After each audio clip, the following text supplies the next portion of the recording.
Drama panjang yang terjadi dalam biduk rumah tangga Ria Ricis dan Teuku Ryan belum juga usai, meski keduanya pun sudah resmi bercerai.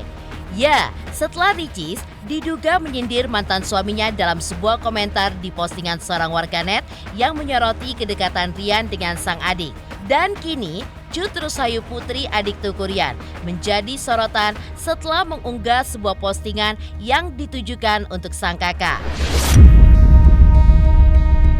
Lantas, seperti apa postingan Puput yang memicu kegeraman warganet?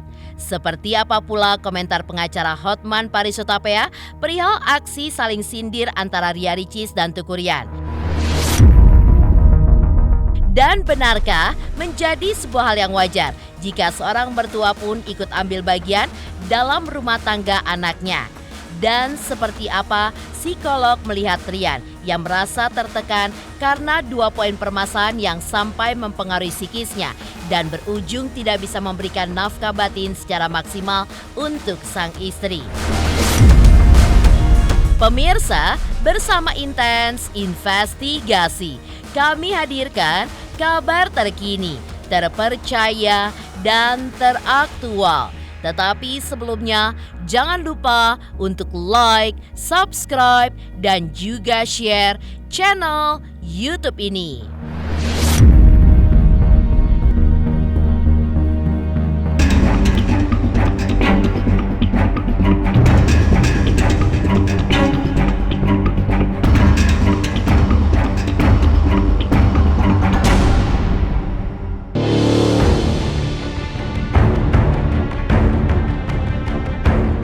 Ya, memang tidak ada yang salah ketika memberikan dukungan kepada orang tercinta di tengah kemelut rumah tangganya yang sudah hancur berantakan.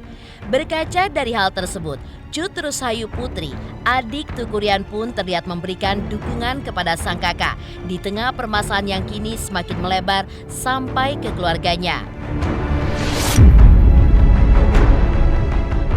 Ya, Puput, sapaan akrabnya, memang hanya mengutip sebuah doa keselamatan yang jika diartikan ke dalam bahasa Indonesia berbunyi berikut ini. Aku melindungi kalian berdua dengan kalimat Allah yang sempurna dari segala setan, hewan melata, dan segala penyakit ain yang ditimbulkan mata jahat.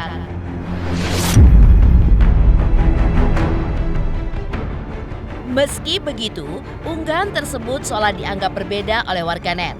Pasalnya, Ria Ricis sebelumnya sempat terpancing dengan unggahan seorang warganet yang membahas perihal kedekatan mantan suaminya tersebut dengan sang adik. Harusnya Rian yang di depan. Rian, iya Rian dulu, baru Puput, baru Ricis. Ini judulnya Waterpark Keluarga ya Bu. Waduh.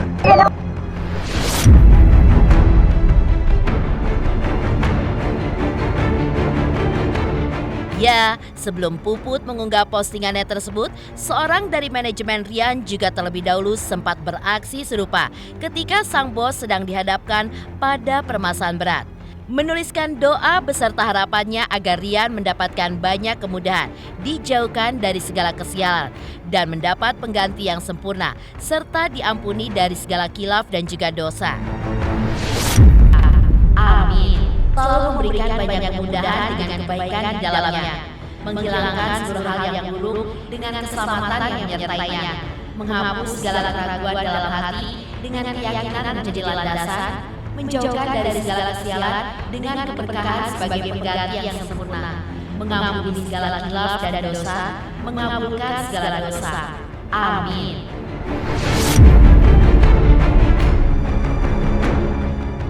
Sementara itu, hal menghebohkan lainnya dari permasalahan Ria Ricis dan Teuku Ryan adalah dugaan masalah ekonomi yang menyelimuti biduk rumah tangga mereka. Ya, santer beredar kabar jika Ryan dituding kesulitan untuk membayar 2 orang yang sempat ditinggalinya hingga memicu komentar dari pengacara Hotman Paris Hutapea. Lantas, seperti apakah Hotman mengomentarinya? Seperti apa pula reaksi Hotman Paris dengan tersebarnya hasil sidang putusan cerai Teuku Ryan dan Ria Ricis yang kini menjadi konsumsi publik? Ya gua gimana bisa komentar, makanya laki-laki itu kerja. Laki-laki itu kerja. Gua kerja keras, makanya aspri gua 311. Laki-laki itu perlu harga diri. Itu saran saya. Laki-laki itu nggak boleh hanya nyinyir, kerja keras. Laki-laki nggak ada wibawa kalau nggak bisa cari duit. Ya, ngerti nggak? Kalau laki-laki itu cari duit kuat, salah-salah dikit dimaafkan sama istri. Ya itu kan karena orangnya selebriti kan, itu wajar lah, ya. Dan itu kan bukan itu kan salah satu contoh dari ribuan contoh kasus di dunia ini, ya. Ya, itu sudah banyak kok kejadian, ya nggak ada, ya. Karena dia selebriti aja, ya. Makanya kalian wanita cantik udah dekat-dekat sama Hotman aja. Seperti yang kalian tahu, salinan putusan yang diambil resmi di pengadilan ini tidak berbeda dengan direktori. Walaupun abang sepintas saja tadi melihatnya ya, tapi abang yakini sebenarnya tidak ada perbedaan signifikan. Dan untuk yang di direktori itu adalah hal yang lumrah. Tidak hanya berlaku kepada Rian dan Ricis saja. Semua orang bercerai di Indonesia ini apabila sudah putus pasti akan dipublish. Syaratnya sederhana, kalian apabila tahu nomor perkaranya tinggal akses ke situ. Sesederhana itu. Ya sebenarnya sampai saat ini baik Mas Dedi dan tim, kemudian kita sudah berkomunikasi dengan Rian menanggapi hasil putusan ini. Pada dasarnya sih kita lebih besar akan menerima putusan ini dengan lapang dada. Itu artinya apa? Artinya tidak akan banding untuk persoalan ini. Tetapi ingat teman-teman, proses banding ini kan diberikan hak baik kepada penggugat maupun tergugat. Jadi bisa jadi loh pihak penggugat akan melakukan banding. Bandingnya apa? Soalnya misalnya nafkah anak yang sekian puluh juta itu ternyata nggak cukup, nggak sesuai ekspektasi, nggak sesuai gugatan. Boleh dong mereka banding.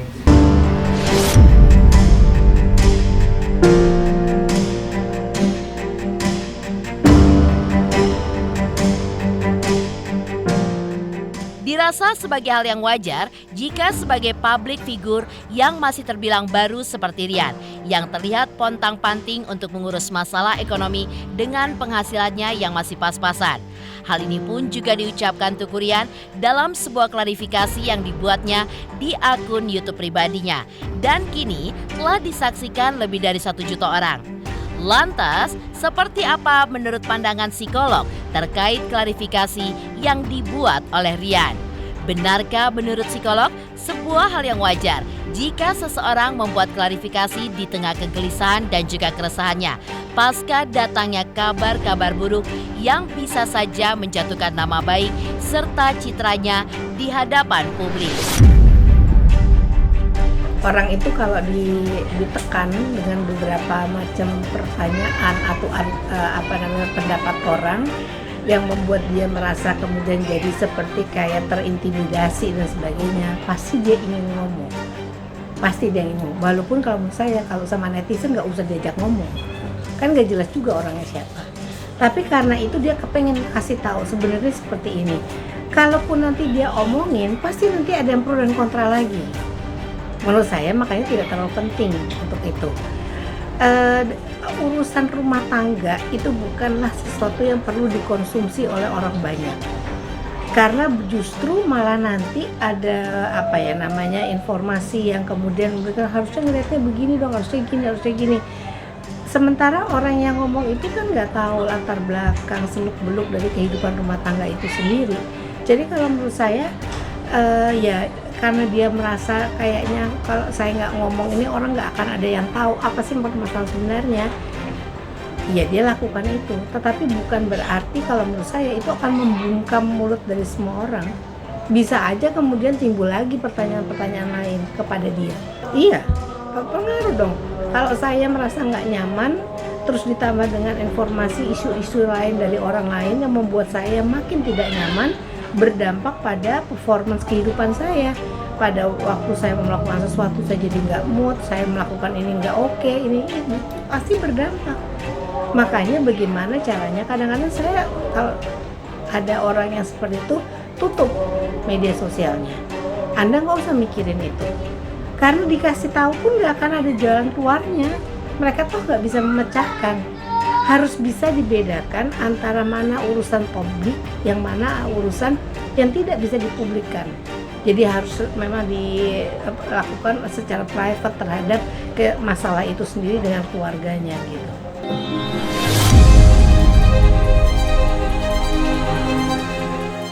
Sementara itu, yang tidak kalah menghebohkan lainnya dari klarifikasi yang dibuat Teuku Ryan saat Ryan di akhir video melepaskan cincin kawin yang menurutnya sebagai simbol ia pun telah ikhlas melepaskan Ria Ricis sebagai istri yang telah dinikahinya selama kurun waktu lebih dari 2 tahun.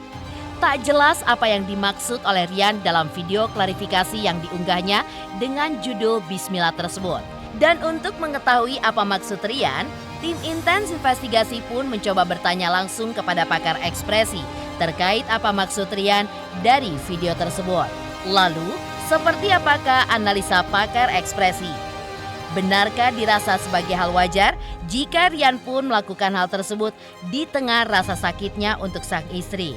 Yang justru kelihatan emosinya cukup dalam, itu justru ketika dia bercerita soal ketika melepas cincin yang ada di tangan dia dan cerita soal kita katakanlah berjanji pada anaknya. Itu baru momen yang cukup emosional dan terlihat, dan itu terlihat tidak diatur. Kalau menurut saya sih nggak usah sampai seperti itu. Kalau kita mau lepas cincin memang karena kita udah nggak menikah lagi dengan orang tertentu, ya lepas aja, nggak usah pakai secara simbolis dilihat ditonton oleh orang banyak. Kalau menurut saya itu nggak penting. Kalau kita mau melakukan itu terus kemudian terus jadi seperti kayaknya jatuhnya gimmick. Ya, harusnya memang ya sudah, ini udah terjadi, sudah berusaha dipertahankan tidak bisa, sekarang kedepannya mau apa? Misalnya kemarin dikatakan dia mau mengurus anaknya juga, mau apa, memberikan, oke, itu aja dilakukan.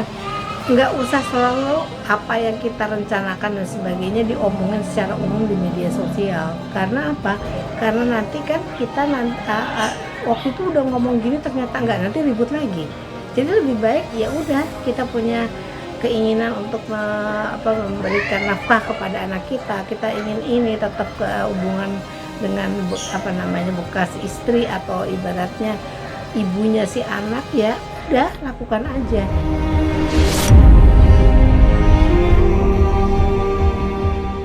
Di balik hebohnya postingan Puput dan pernyataan dari psikolog terkait hal ini, sebelumnya yang tidak kalah menghebohkan dari klarifikasi Ryan adalah Ryan pun membuka fakta baru yang menjadi alasan di balik tidak diberikannya nafkah batin untuk sang istri. Lalu, seperti apa psikolog melihatnya?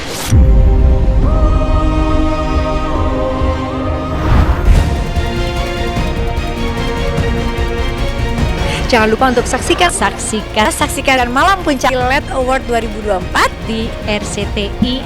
Oke, jangan lupa nonton.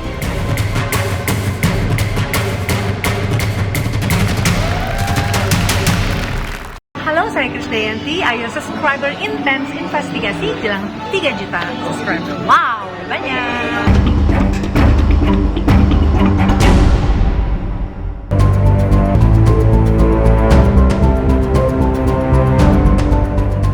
Selain soal dugaan Ibunda Ryan yang ikut campur perihal urusan rumah tangga sang anak, di mana Ibunda Ryan mengomentari soal suguhan Ricis untuk Ryan, serta Ryan yang bekerja saat di bulan suci Ramadan pada saat itu, memang sempat menghebohkan. Tapi yang tidak kalah menghebohkan, dalam klarifikasinya, Ryan pun juga bercerita tentang ibundanya yang dituding mencuri hampers saat acara Tedaksi Ten Moana. Lantas, seperti apa menurut kacamata psikolog terkait Ibunda Ryan yang ikut campur dalam rumah tangga sang anak? Dan benarkah pula dirasa sebagai hal wajar jika Ryan menuturkan merasa tertekan karena 2 poin permasalahan yang menurutnya juga sampai mempengaruhi psikis namun mentalnya dan berujung tidak bisa memberikan nafkah batin secara maksimal untuk sang istri tercinta Ria Ricis pada saat itu? Ya nggak boleh, tetapi kalau diminta baru iya. Jadi kalau misalnya ada kendala, satu konflik atau apa, si anak ataupun si menantu yang kemudian minta kepada orang tuanya untuk membuat suatu bantuan, misalnya untuk mengajak ngomong atau apa, ya boleh. Tapi kalau tidak diminta ya jangan. Cukup lihat dari luar, gitu aja kalau menurut saya. Karena ini udah urusannya rumah tangga orang lain, walaupun itu anaknya sendiri. Yang namanya dalam rumah tangga itu kan sebenarnya kuncinya apa sih? Keterbukaan dan komunikasi gitu ya. Saat salah satu mengajukan keinginan tuntutan gitu, pihak yang lainnya pastinya kan mengkonfirmasi, mengafirmasi gitu. Apa yang bisa aku berikan? Kalau kesulitan untuk melakukan sendiri, lalu sebagai tim, kerjasama apa yang bisa kita lakukan untuk bisa mewujudkan itu? Sebenarnya itu aja gitu. Tapi kalau misalkan dari tuntutan itu lalu di-keep sendiri, tidak diungkapkan keberatannya, kesulitannya gitu ya. Ini kan justru jadi hal yang aneh gitu. Kenapa pada saat pernikahan itu berlangsung, tidak adakah komunikasi di antara mereka? Sampai mereka sulit untuk saling mengungkapkan keberatan satu sama lain, kesulitan satu sama lain gitu ya. Atau bahkan mungkin keinginan satu sama lain gitu. Kenapa baru setelah perceraian ini terjadi gitu ya?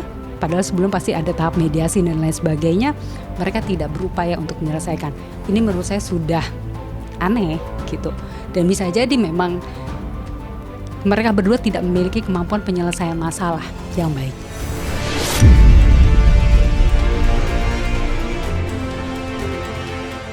Sementara itu, yang tidak kalah menghebohkan dari permasalahan ini, saat Rian terlihat bahagia ketika menerima uang 500 juta rupiah dari Ricis. Seperti yang tertulis dalam hasil sidang putusan cerainya. Rian pun sudah mengklarifikasi hal tersebut. Bahkan, ia pun menuturkan jika tidak mengetahui uang itu berasal dari Ria Ricis. Rian pun merasa uang tersebut adalah hasil dari kerja kerasnya berupa endorse dari salah satu brand. Lantas, seperti apa pula pakar ekspresi ketika melihat pernyataan Rian? Benarkah pula komunikasi yang buruk di antara keduanya menyebabkan Rian sama sekali tidak mengetahui uang tersebut adalah benar diduga dari sang istri? Ketika dia bicara tentang uang 500 juta, dia lebih cenderung sebetulnya agak dia nggak marah ketika ngomong 500 juta itu, tetapi lebih cenderung sebetulnya dia kecewa sih, nahan sedih gitu ya ketika dia cerita itu. Dan ketika dia cerita bahwa uang itu nggak tahu dari Ricis segala macam dan lain sebagainya, memang saya melihat bahwa apa yang dia tampilkan ada benarnya di awal. Jadi sepertinya ke belakangnya dia tahu bahwa itu uang datang dari mana. Di awal ya enggak. Kenapa dari mana? Dalam proses dari awal sampai akhir, ketika bagian dia cerita tentang 500 juta, tangannya dia megang hidung sekali gitu. Nah, itu adalah bentuk ketika seseorang itu sedang nervous dan nyembunyiin sesuatu. Ya, jadi ada informasi yang tidak dia buka, dan buat saya tidak dibukanya adalah bahwa uang 500 juta itu kalau orang terima tiba-tiba sebuah dana besar di rekeningnya yang dianggap besar lah ya, ada orang juga yang anggap 500 juta itu nggak besar misalnya dengan seperti itu. Saat itu dia menganggap itu besar, maka dia pasti kemungkinan besar cari tahu, nggak langsung hore-hore aja. Dan dia sebut loh brandnya. Dan gini loh, ini suami istri. Nggak mungkin buat Rian setidak peduli itu sampai nggak tahu itu kliennya siapa. Kan nggak tiba-tiba jadi klien gitu kan, ada prosesnya dan tahu bahwa oh ini masuk lewat mana gitu loh. Jadi buat saya di awal bisa jadi memang Rian nggak tahu, tapi berikutnya dia sebetulnya tahu. Apa yang dilakukan Ricis, saya pikir itu satu bentuk bagaimana dia memahami betul karakteristik suaminya gitu ya, bahwa yang betul-betul hanya mungkin membuat dia bisa moodnya atau suasana hatinya membaik hanya sebatas uang gitu. Maka dia lalu melakukan tersebut dan ternyata terbukti setelah ditransfer perilakunya atau sikap dan pembawaannya jadi lebih ramah, lebih baik gitu kan ya. Ya kembali lagi, menurut saya hanya menganggapnya ini sebagai satu proses upaya yang dilakukan seorang istri kepada suaminya gitu. Tapi sayangnya ini tidak juga dianggap sebagai satu tindakan-tindakan positif oleh pasangan. Jadi ya ini tidak, pada akhirnya tidak juga menyelamatkan relasi mereka yang tidak baik lah.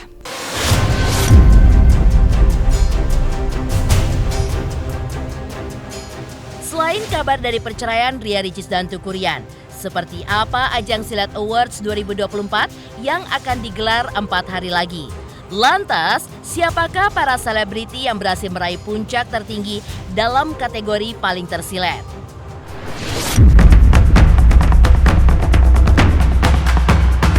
Jangan lupa saksikan Malam Puncak Silet Award 2024, pastinya seru, heboh, dan spektakuler. Hanya di RCTI. Tunggu ya.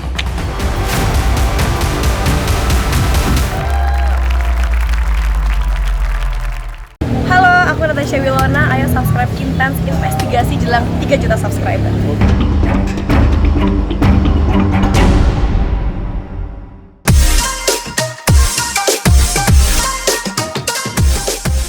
Empat hari lagi, jadilah saksi ajang penghargaan paling bergengsi bagi para selebriti di tanah air, Silet Awards 2024. Menjadi saksi dari rentang perjalanan hidup para selebriti papan atas tanah air, akan tersaji 9 kategori nominasi dalam Silet Awards pada tahun ini.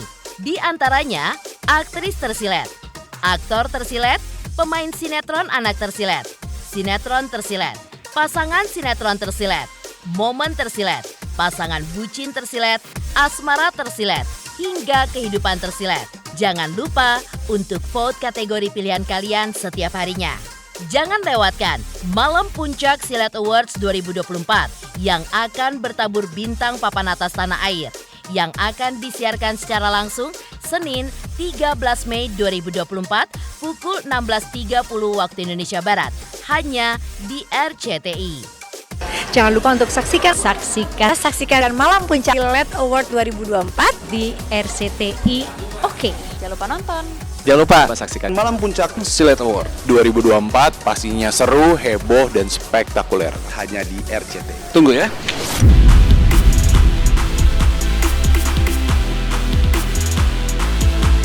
Pemirsa Intense Investigasi, jangan lupa saksikan terus Intense Investigasi. Dan pastikan jangan lupa untuk like, subscribe, share, dan komen jelang 3 juta subscribers channel Intense Investigasi.